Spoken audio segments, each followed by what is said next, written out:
so make sure you are here for that. Tonight, we are going to play scavenger hunt game, and it is going to be boys versus girls. Alright, so I'm going to say something to find around the room, or something that you could find within, like, your phones or within something else. So, everyone stand up.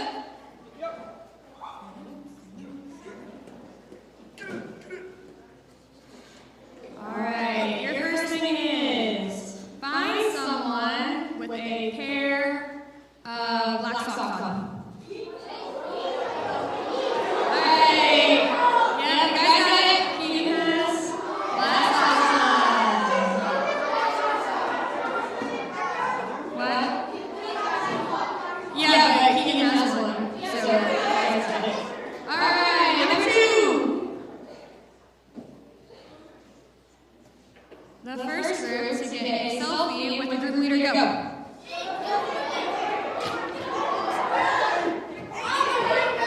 Yeah. Alright, well done.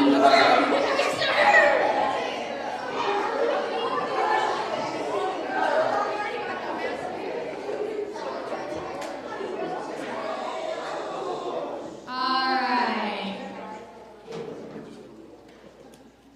The first group to find a Bible. Go.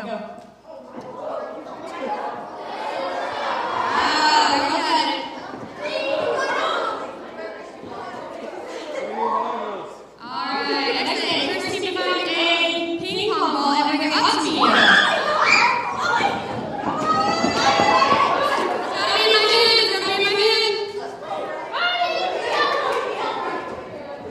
I got it. Here, take this back. Thank you. Alright, last one. The first team to take a picture of a Bible verse, go. And show me.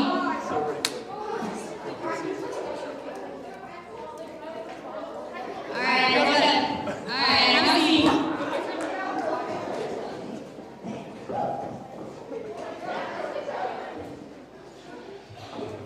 Stand back up.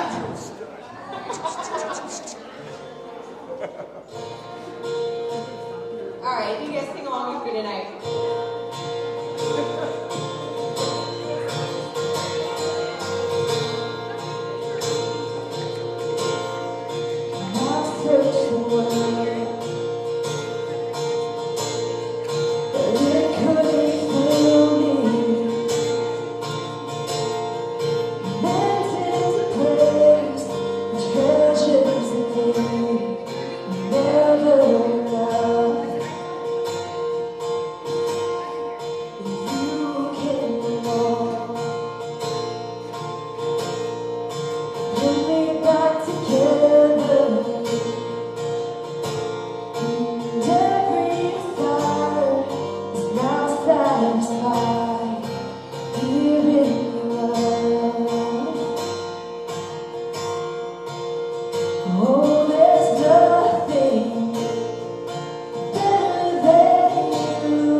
You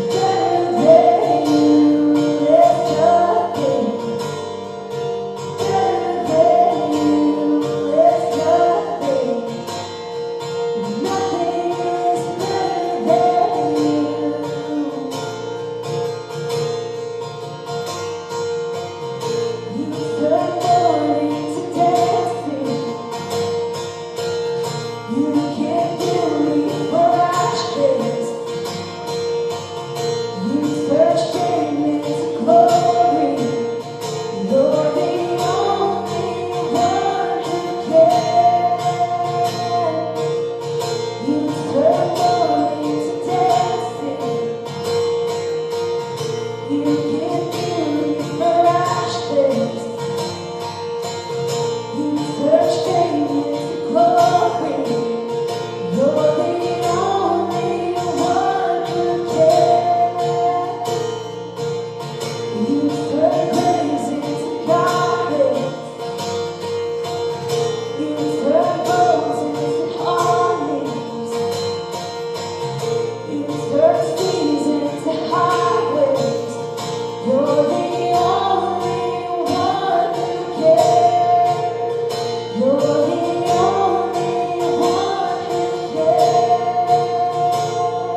pray that as Bradley brings the message tonight, God, that we would just be focused. We would be able to just focus in on what you have to teach us tonight, God, and that we wouldn't be distracted by those around us.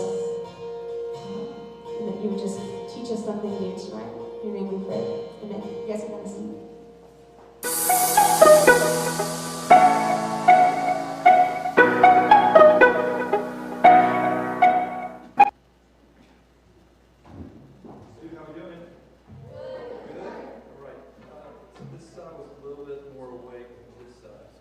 How are we doing over here? Good. This side, we're still good, right? Only a few seconds. Hey, show of hands real fast. Am I on? Just making sure that I'm on. No. I'm on now. Yes? There we go. Cool. Well, thank you. Hey, who's going to be here Friday night for our game night? Okay, I got a few people, so I'm not crying. Hey, again, I want to encourage you. It's just going to be a really cool time. And I know it's our first event this year where it's in middle school and high school. I promise you that they don't bite. The ones who usually show up to events like these are the cooler ones. And so it's a really good time for you to be able to hang out with them or just kind of stick to your group if you want to. But we really want to encourage you to be here from 4 to 6. Hang out. We're going to have like finger foods and different things that you would probably have like maybe at a Super Bowl party. So this is kind of preparing for the Super Bowl party. Now show of hands, Super Bowl party, February 13th is going to be here. You didn't even let me finish and his hands already up. Hey, listen, even if you're not a fan of football, like we are in the gym, we have 9 square, we have, for all my volleyball players, I got a brand new, it's like a 4 square with a volleyball net. And so you have to hit it over the net, and there's different rules with that. I just got that thing the other day. And then also, listen to this, I cannot wait for this. I told myself I wasn't going to tell you, but I'm going to go ahead and tell you.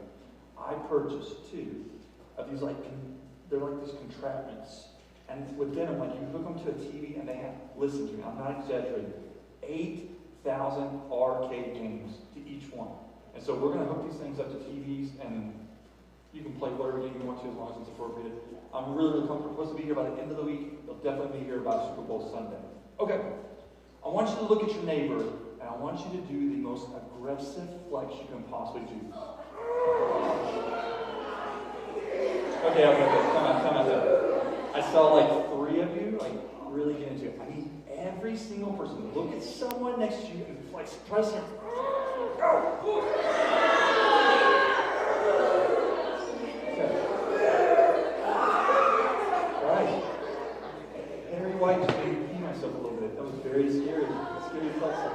Hey, so tonight we're going to finish our goals series. And again, from day 1 or week 1, we kind of had a 30,000 view or a 30,000 foot view. So we're like 30,000 feet away, pretty far away. And we're kind of looking at the overall scheme of this. And we asked ourselves, like, what are we building and what are we fighting for? And then the second week, Victoria kind of made that a little bit closer. So maybe like 10,000 feet. Still a pretty good distance away. But it's like, man, God has made us so we can have these God-sized goals. And real fast, my own personal definition for a God-sized goal is that the goal itself is having someone's eternal destination, heaven or hell, be the objective. Does this person have a personal relationship with Jesus Christ?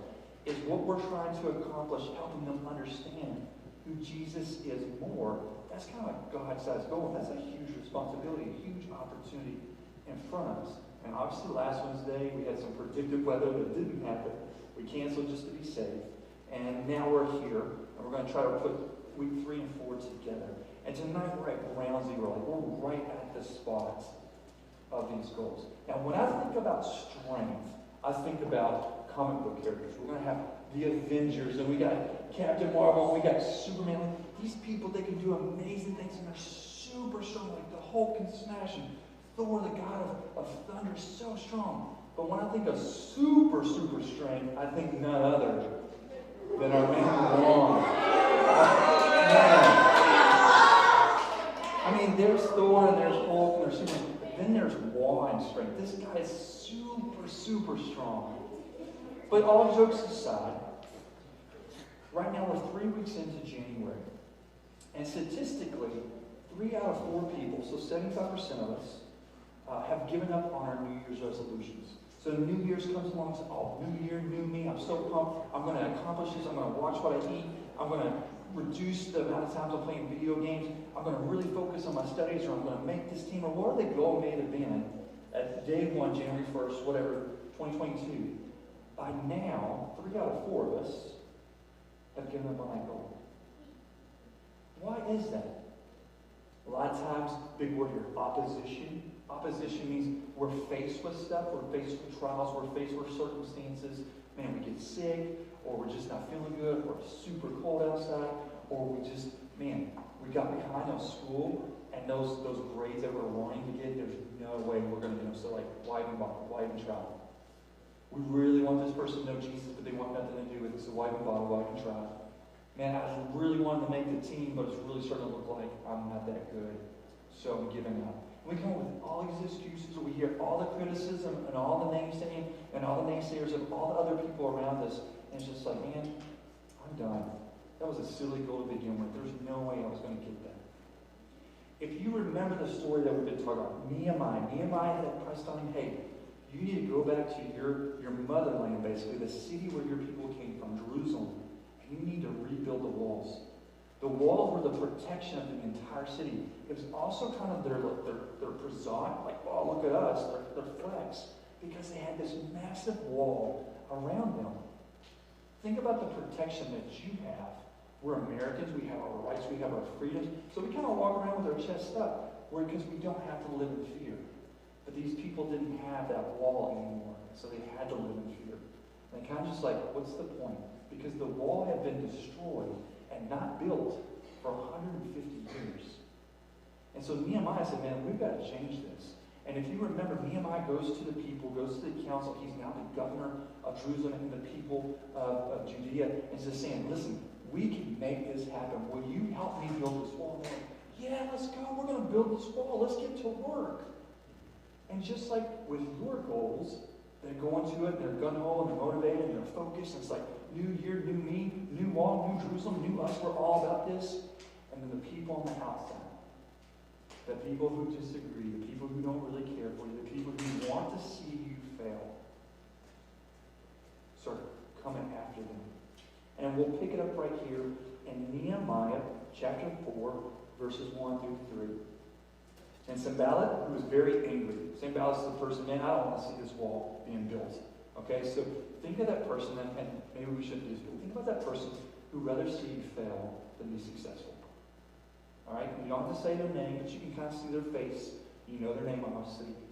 Think of that person when you're hearing. Sanballat was very angry when he learned that they were rebuilding the wall. He flew into rage and mocked the Jews, saying in front of his friends, again, we're going to talk to our friends because that's what we do when we're upset or when someone's trying to break us down. They're not going to talk to you, they're going to talk to their friends. Seeing in front of his friends, the Samaritan army officers, what does this bunch of poor, feeble Jews think they're doing? Do they think they can build the walls in a single day by just offering a few sacrifices? Like, how silly are these people? Do they actually think they can make something of stones from this rubbish heap and charge ones to that?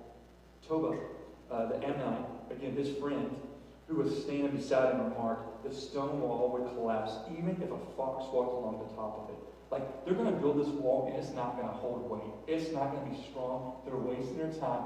Look at these, for better like words, idiots. Like, what are they doing? They're such losers. 2022, new year, yeah, right. You're going to build a wall. It hasn't been built for 150 years. You're wasting your time, Nehemiah. They called them weak. They mocked the quality of their work. They mocked their pains. They mocked their beliefs. They tried to crush their hopes. And for some of us, this isn't a story of someone else. This is our story. What does Nehemiah do? We go on and we continue in verses 4 through 6. Nehemiah says, then I prayed, hear us, our God, for we are being mocked. May their scoffing fall back on their own heads, and may themselves become captives in a foreign land. Do not ignore their guilt. Do not blot out their sins, for they have provoked you in anger here in front of your builders. At last the wall was completed to half its height around the entire city, for the people had worked with enthusiasm. What does Nehemiah do? Does he kind of cower away and say, man, we kind of got a point? This is a pretty big goal. This is a God-sized goal. Are we really going to get this thing done? Does Nehemiah, again, he was the cupbearer, he tasted drinks before it was given to the king. Does he even know how to build a wall? Like, does he even have the tools? But he doesn't do that, does he? What does Nehemiah do? The first thing Nehemiah does, and I think we should be able to apply this to our goals, to our life, the very first thing, he doesn't get distracted. How many times do we fall away from our goals because we listen to what other people are saying? We see the weather. This morning, 0 degrees. I'm not getting on running in that. Ooh, burger, no, that's nasty. Or who wants to run for fun? Well, this hurts. Or I'm never going to make it. He doesn't get distracted. It's like he has this tunnel vision, this laser focus. This wall has got to be built. What about your God-sized goal? Maybe it's somebody that you want to know Jesus Christ on a personal level. And this person, I've got to do everything I possibly can to get them in front of Jesus Christ. That allow the Holy Spirit to work on them. Or maybe it's like, okay, for some of our high schoolers, they're raising money to go to Guatemala. That's $1,800, $1,800 per person. And I've got to get this money. I'm staying focused because that money could do a tremendous amount of work in Guatemala. He doesn't get distracted. Nehemiah took it to God. I take a pause here because I'm very hesitant when someone's texting me and they're going through like a hard time to be like, hey, I'm praying for you. Because, hey, I'm praying for you. It's almost like I love you. I love you, to me, is the strongest phrase in the entire vocabulary. I love you. It's empowering. It's impactful. It has so much behind it. But we say it all the time, I love you, I love you, I love you. Or it's just like, do you really love me? How much do you love me? What does that mean? And prayer is just like that. I'll be praying for you where you're just like, is that all you can do? When in reality, prayer is the strongest thing we have. Think about it for a second. Praying. That is a one-on-one connection with the creator of all things. In the beginning, God, boom, and everything else. I'm the Alpha and the Omega, the beginning and the end. I know how to end. I've already written it in. God has this much power and authority and opportunity in front of him. And you have the opportunity to go to him, to talk to him, one-on-one. That's what prayer is. So when someone's saying, hey, I'm going to pray for you, man, that's the strongest thing. That's the most important thing. That's the very first thing, if you're asking me, that I'm going to be able to do. And that's what Nehemiah does. He goes straight to God. God, listen to what these people are saying. Listen to how they're making fun of us and making fun of you. Let's do something about it. The third thing, Nehemiah keeps going. 3 out of 4 of us, statistically, have stopped what we were doing, have given up on our goal, are no longer pursuing or going after or chasing or working on. We've just given up. And Nehemiah doesn't do that. He hears what they say, and yeah, maybe it even hurts. But he keeps going and going. They continue. And this is a pretty lengthy scripture, but stay focused here, okay? They all make plans to come and fight against Jerusalem and throw us into confusion. But we prayed to our God and guarded the city day and night to protect ourselves. So this is no longer just a group chat where people are going back and forth and they're just, hey, I don't really like you and I don't really like her, blah, blah, blah, blah, blah. No, now they're really trying to start to hurt them.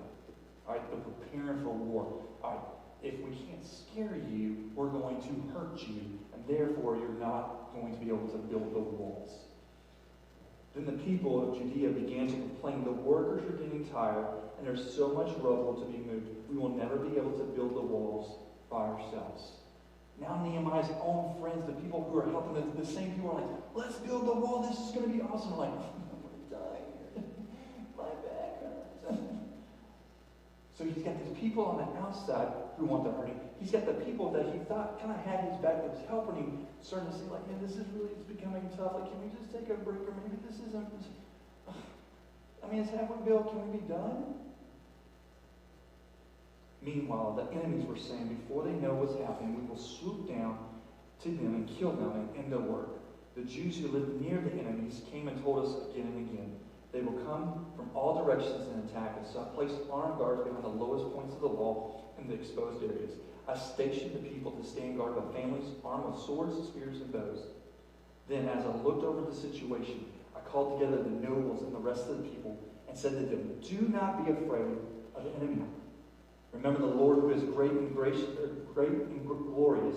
and who fights for your brothers, your sons, your daughters, your wives, and your homes.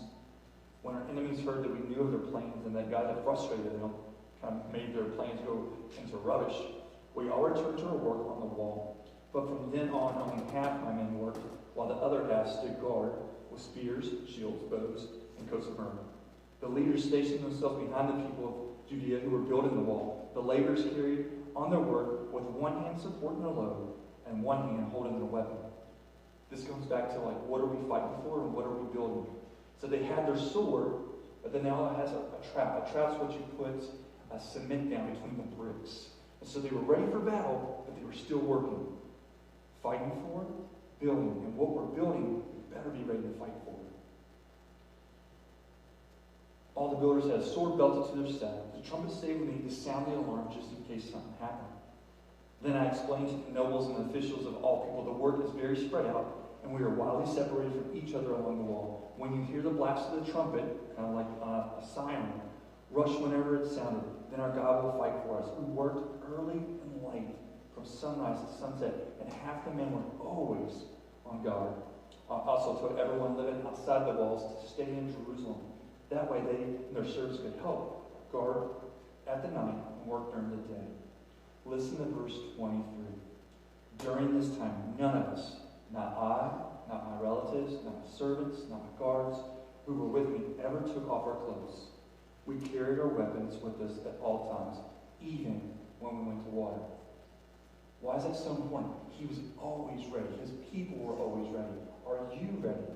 Some of you are yawning. It's like, man, I'm just ready to be done. It's been a long day. And I get that. But a lot of times when we put our guards down, man, that's what Satan wants. We're thinking like, oh man, I'll get to that tomorrow. Maybe it's not that big of a deal. Man, this is really starting to hurt. Like, I don't know if I can do this. And Satan's like, yep, that's right. Put your guard down. Get lazy. Start to fall into these voices, into what other people are saying. Man, your friends are giving up. Maybe you should give up. And Nehemiah doesn't do this. Nehemiah, they're just trying to intimidate us, imagine they could discourage us and stop our work. So I continue to work in an even greater determination. Think about this. The strength of Nehemiah, the understanding of Nehemiah. This man knew exactly what he wanted to do. First thing again, Nehemiah took it to God again. He knows exactly where his strength comes from. Thor comes from his hammer and from lightning and thunder. Old King was exposed to radiation. Tony Stark has a suit. Nehemiah knew God. He knew exactly where he needed to go. God, you've got to help me. The people around me are crumbling, they're giving up. The people on the outside of the wall, they want to prepare for war. I need you. I need this strength. Dave this past Sunday said something, because I know what some of you are thinking, like, yeah, pray to God. And nothing happens. Are you praying for God to hear you? Or are you praying so you can hear God?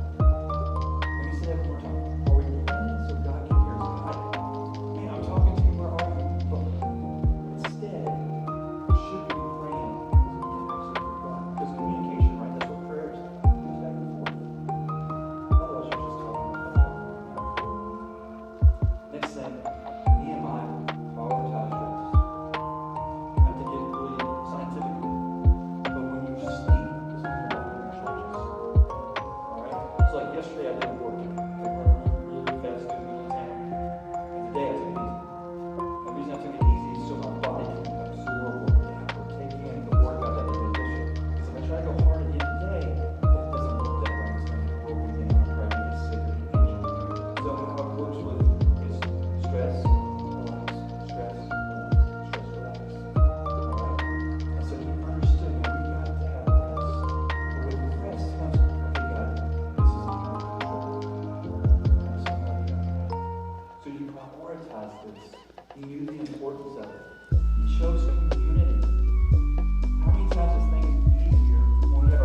Doesn't mean it's not going to be hard.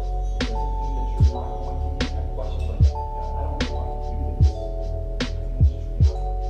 But what it does mean is you have a spirit inside that equips you to take on the things that and in 52 days,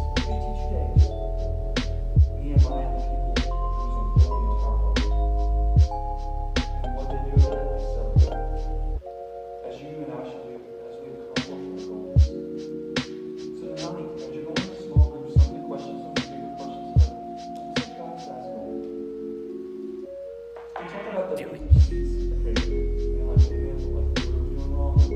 What do we need to do to get somebody in that seat? So I want you to think about it. What are you doing? Are you praying for people that you know, and man, they haven't been here in a while? They haven't been here at all. Are you working on yourself so you can be that example so somebody can look at you? Okay, the original wristbands that we handed out at the beginning of the year, my love equals Jesus love. Like, are we an example of Jesus? Can people look at you and listen to you and follow you and say, man, I don't really know a whole lot about Jesus, but you've got to be an example of him because that's what I want. Are you inviting them? Are you encouraging them? Are you motivated enough to see other people know Jesus? Those are God's goals. And when they come together, when they are baptized, and they're living side by side with Jesus, then we can celebrate. Not just today, but eternity. We are made for God's goals because God gives us God's spirit. Let's pray. Heavenly Father God, man, I thank you for the day. I thank you for the willingness and the hearts and minds of middle schoolers. And selfishly and I envy some of these young people. They have so much already figured out. They're so hungry for the Spirit. They're so hungry to do your work here on earth. Help share your love and example. To build walls where they need to be built, and break down walls where they need to be broken. They understand the value of taking risks. They understand the value of understanding this power and his strength of prayer. They understand what does it mean. And ask them, hey, you know Jesus on a personal level. I wish I could some of them were all over. So I thank you for them. I thank you for those ones who are strong enough to say, I don't know Jesus, but I would like to know more. I'm curious. And they seek out the questions, they seek out the answers to those questions. So God, may we focus on tonight's one of the small groups on these God-sized goals that it doesn't matter if we're a 6th grader, or 7th grader, or 8th grader. We have everything figured out, we're just barely getting by. We have so much we can accomplish if we turn towards you and look for you for our strength. All these things I ask you in your name, we pray.